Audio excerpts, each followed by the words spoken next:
Hey VGA crew, Mike and Mari here with the question of the week. Question of the week, of course, was which video game series was a two and done that was your favorite? For me, the idea of a two and done video game series is epitomized by the ActRaiser series. I'm actually surprised you guys didn't mention it. Talk about solid two entries. I actually played the second one before I played the more popular first one.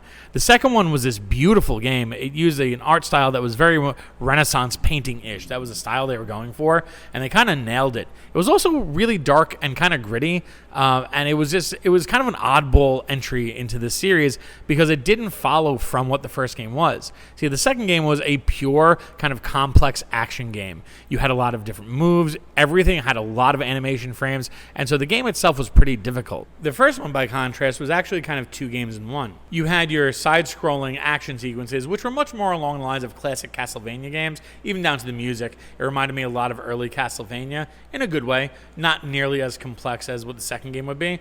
But then after clearing out your area of monsters, you would go to your Sky Palace, and as God, you would look down and you would help people populate the land. You would have your temple, you would tell them where to put the roads, they would build certain things where you told them to build.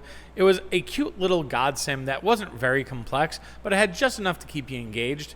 Not only that, you had these really interesting stories where people would come to you with their problems or with their prayers, and you would have these, they're kind of melodramatic, and looking back at them, they're kind of silly.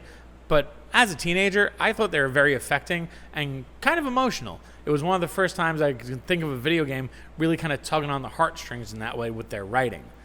Overall, both games are extremely solid, extremely memorable, and it's a damn shame there was never a third one, because I can only imagine what they would have done given the opportunity to make a third game in that series. So yeah, I would love to see a third ActRaiser game.